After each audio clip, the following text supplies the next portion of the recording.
Hello friends, आपका स्वागत है एजुकेशन सार में। मैं प्रियंका। आज हम UGC net paper first most important question MCQ top 20 के बारे में जानेंगे, जो शिक्षण एवं अभियोग्यता से संबंधित हैं।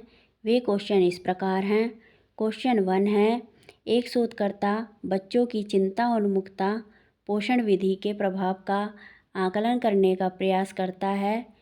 कौन सी शोध विधि इसके लिए उपयुक्त होगी? इसका आंसर है कार्योत्तर विधि। क्वेश्चन 2 है, कौन सा शोध नैतिकता का मुद्दा हो सकता है? इसका आंसर है शोध निष्कर्षों को रिपोर्ट करना। क्वेश्चन 3 है, कौन प्रभावी शिक्षण में प्रमुख व्यवहार है? इसका आंसर है अनुदेशनात्मक विविधता। क्वेश्चन 4 है, नीचे दी गई सूची में से विद्यार्थियों के उन अभिलक्षणों को चिन्हित करें जो शिक्षण अधिगम की प्रकृति एवं उद्देश्य को सर्वोत्तम रूप में प्रस्तुत करता है। इसका आंसर ए है, शिक्षण सामाजिक कृत्य है जबकि अधिगम व्यक्तिगत कृत्य है। और बी है, शिक्षण में अधिगम निहित है जबकि अधिगम शिक्षण को समाहित नहीं करता। और सी है, शिक्षण एक अंतःक्रिया है और प्रकृति में त्रिपदी है जबकि अधिगम एक विषय के अंतर्गत सक्रिय कार्य है। क्वेश्चन 5 है, निम्नलिखित में से शोध के किस प्रकार में मौजूदा स्थितियों में सुधार पर ध्यान केंद्रित किया जाता है?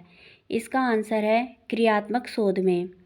क्वेश्चन 6 है, एक शोध प्रबंध लेखन फॉर्मेट को अंतिम रूप देने में निम्नलिखित में से कौन सा पूरक पृष्ठों का भाग बनेगा? इसका आंसर है ग्रंथ सूची और परिशिष्ट।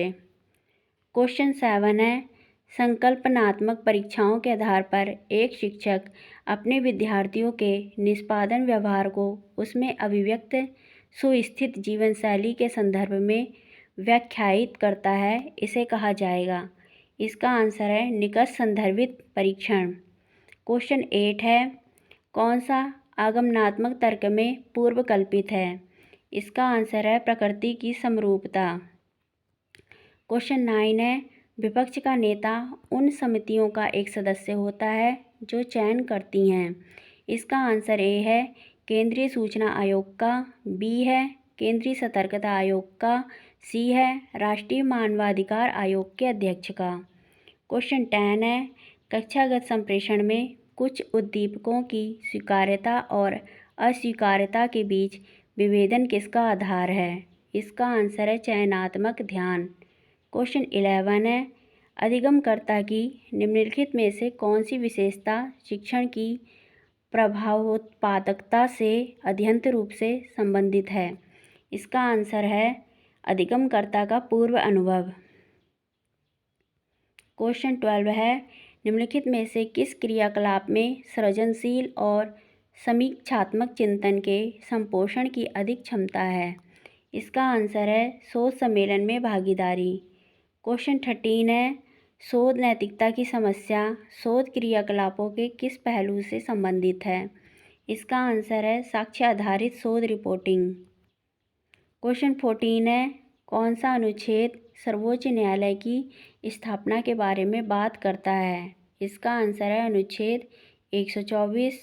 और क्वेश्चन 15 है, कौन सा सुशासन के साधन है? इसका आंसर ए है सामाजिक लेखा परीक्षा और शक्तियों का पृथक्करण। और बी है नागरिक घोषणा पत्र। और सी है सूचना का अधिकार।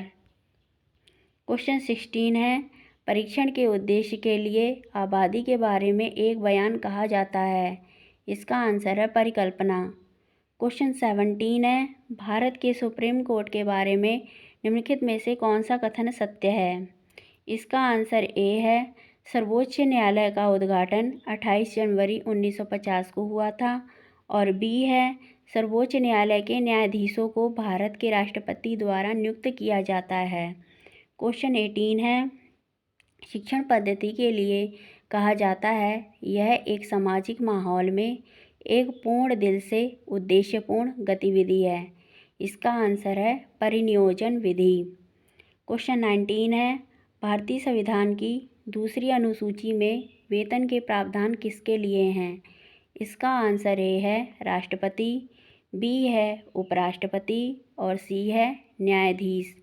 क्वेश्चन 20 है, प्रस्तावना में कौन सा शब्द शामिल है? इसका आंसर ए है समानता, बी है स्वतंत्रता और सी है न्याय। थैंक यू दोस्तों। आपको मेरा वीडियो पसंद आए तो प्लीज़ लाइक एंड सब्सक्राइब करें। हम ऐसी ही वीडियो आपके पास लाते रहेंगे। और प्लीज़ दोस्तों, इन क्वेश्चनों को बिल्कुल भी मिस मत करना, वेरी इंपॉर्टेंट क्वेश्चन है यूजीसी नेट एग्ज़ाम के लिए। ठीक है दोस्तों, बाय।